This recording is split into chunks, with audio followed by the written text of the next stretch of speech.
Assalamualaikum warahmatullahi wabarakatuh. Perkenalkan, nama saya Wahyu Halik dari PJKR 05 NIM 200301501099. Di pertemuan kali ini saya apa itu konsep dasar pendidikan kesehatan sekolah. Pembahasan yaitu ada pengertian pendidikan kesehatan, konsep dasar pendidikan, tujuan pendidikan kesehatan, ruang lingkup pendidikan, perubahan perilaku, cara melaksanakan pendidikan di sekolah, pendidikan kesehatan dapat dilakukan, dan yang terakhir yaitu layanan kesehatan di sekolah. Baik, kita masuk di pertama yaitu pengertian pendidikan kesehatan. Pendidikan kesehatan adalah proses perubahan atau perilaku yang dinamis, di mana perubahan tersebut bukan sekedar proses transfer materi atau teori dari seseorang ke orang lain dan bukan pula seperangkat prosedur. Akan tetapi, perubahan tersebut terjadi karena adanya kesadaran dari dalam individu, kelompok, atau masyarakat itu sendiri. Baik, yang kedua kita masuk ke tujuan pendidikan kesehatan. Tujuan pendidikan kesehatan terbagi atas 8 bagian. Yang pertama yaitu memiliki pengetahuan tentang isu kesehatan. Yang kedua, memiliki nilai dan sikap positif terhadap prinsip hidup sehat. Memiliki keterampilan dalam pemeliharaan, pertolongan, dan perawatan kesehatan. Yang keempat, memiliki kebiasaan hidup sehat dan menularkan perilaku hidup sehat. Dan yang kelima, tumbuh kembang secara harmonis. 6. Menerapkan prinsip-prinsip pencegah penyakit. Yang ketujuh, memiliki daya tangkal terhadap pengaruh buruk dari luar. Dan yang terakhir yaitu memiliki kesadaran jasmani dan kesehatan yang optimal. Baik, yang selanjutnya yaitu ada ruang lingkup pendidikan. Ruang lingkup pendidikan terbagi atas 4 bagian, yaitu ada dimensi sasaran, dimensi tempat pelaksanaan, dan terakhir dimensi tingkat pelayanan kesehatan. Dimensi sasaran: pendidikan kesehatan individu dengan sasaran individu, pendidikan kesehatan kelompok dengan sasaran kelompok masyarakat, pendidikan kesehatan masyarakat dengan sasaran masyarakat luas. Dan dimensi tempat pelaksanaan yaitu pendidikan kesehatan individu, pendidikan kesehatan kelompok dengan sasaran kelompok masyarakat tertentu.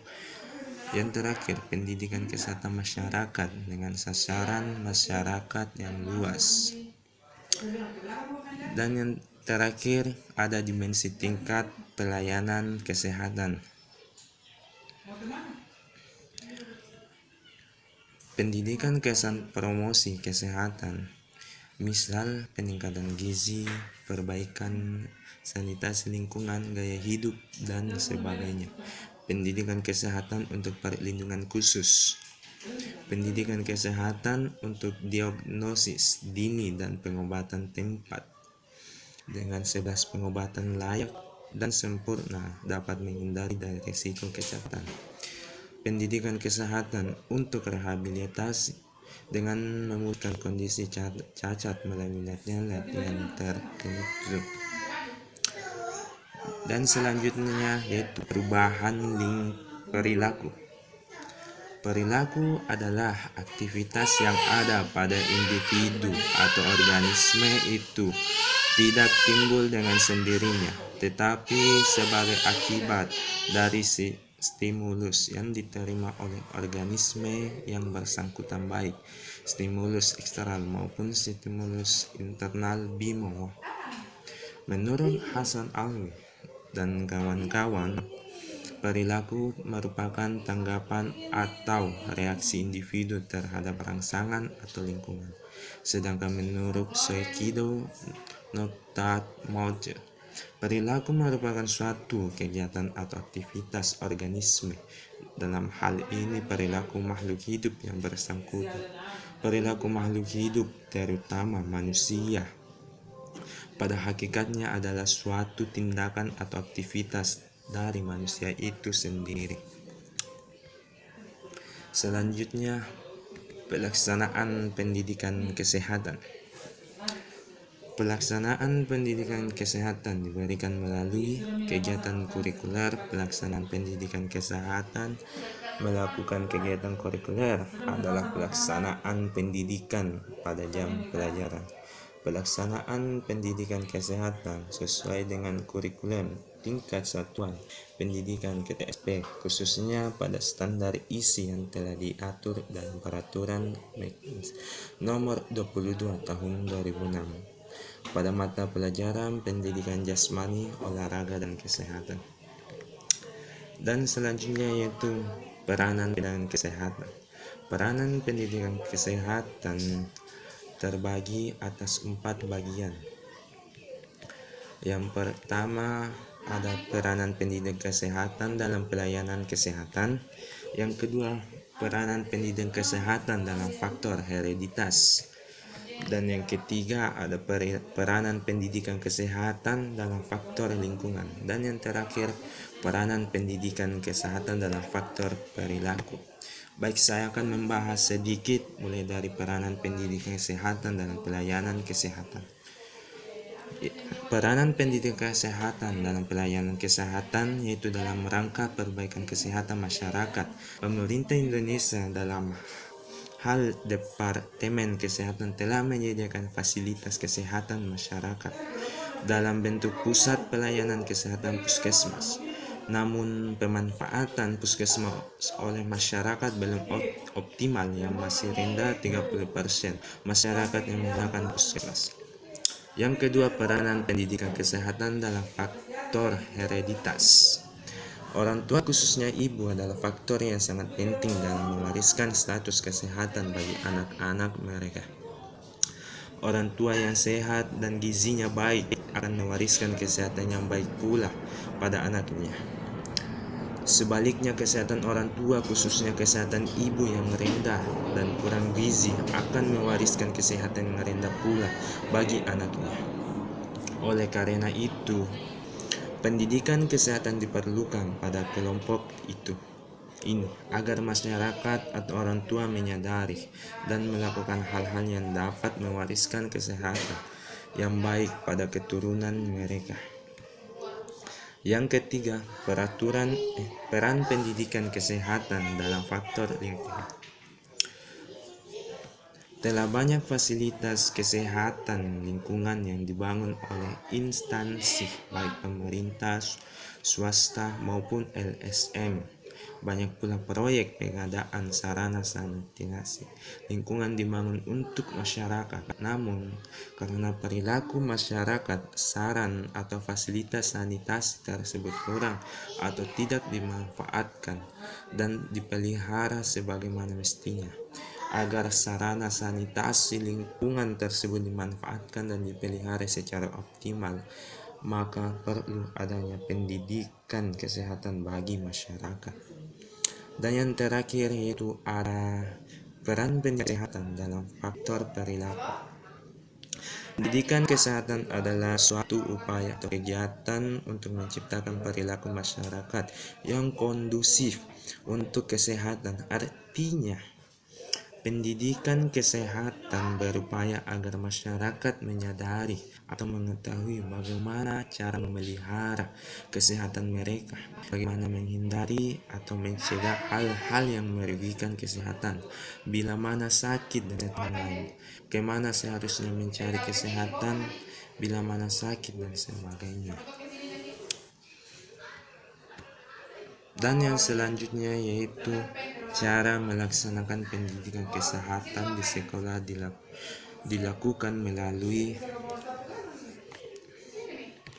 melalui dua cara, yaitu penyajian pendidikan, penanaman kebiasaan. Penyajian pendidikan Cara penyajian pendidikan lebih menekankan peran aktif peserta didik melalui kegiatan ceramah, diskusi, demonstrasi, pembimbingan, permainan, dan penugasan. Dan yang kedua, penanaman kebiasaan.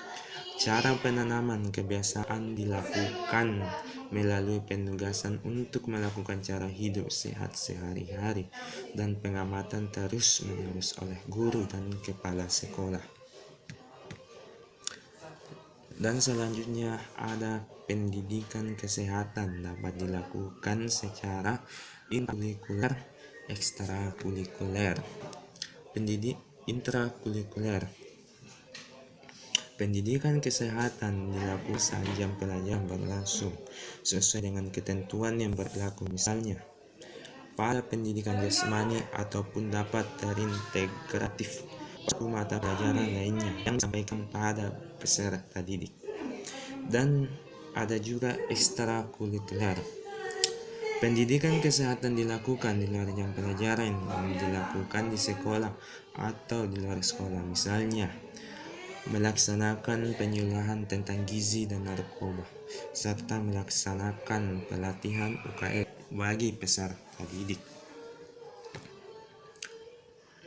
Dan selanjutnya ada layanan kesehatan di sekolah. Pelayanan kesehatan dilakukan secara komprehensif dan terpadu, meliputi promotif. Promotif adalah peningkatan penyuluhan dan latihan keterampilan pelayanan kesehatan. Preventif adalah layanan kesehatan untuk mencegah sebelum timbulnya penyakit. Dan ketiga, kuratif adalah penyembuhan penyakit yang diderita. Dan yang terakhir, rehabilitasi adalah pemulihan pada kegiatan kesehatan awal dari penyakit yang telah diderita. Selanjutnya, pelayanan kesehatan lingkungan di sekolah dilakukan untuk menciptakan lembaga pendidikan yang dapat menunjang berlangsungnya proses pembelajaran. Dalam pelayanan UKS terdapat beberapa paket, yaitu paket minimal, paket standar. Paket minimal terbagi atas 3, yaitu penyuluhan dan UKGS tahap 1. Yang kedua, imunisasi dan ketiga, pembinaan LC. Paket standar yaitu dokter kecil, P3K, penjaringan kesehatan, pemeriksaan kesehatan berkala, UKGS tahap 2 sekolah. Dan yang terakhir yaitu konsep dasar pendidikan. Konsep dasar pendidikan adalah suatu proses belajar. Hal ini berarti di dalam pendidikan itu terjadi proses pertumbuhan, perkembangan, atau perubahan ke arah yang lebih dewasa, lebih baik, dan lebih matang pada diri individu, kelompok atau masyarakat. Konsep ini berangkat dari suatu asumsi bahwa manusia sebagai makhluk sosial di dalam kehidupannya untuk mencapai nilai-nilai hidup di dalam masyarakat selalu memerlukan bantuan orang lain yang mempunyai kelebihan, lebih dewasa, lebih pandai, lebih mampu, lebih tahu, dan sebagainya. Mencapai tujuan tersebut, seorang individu, kelompok, masyarakat tidak terlepas dari kegiatan belajar. Mungkin sekian dari yang bisa saya jelaskan. Kurang dan lebihnya mohon dimaafkan. Wabillahi taufiq. Wassalamualaikum warahmatullahi wabarakatuh.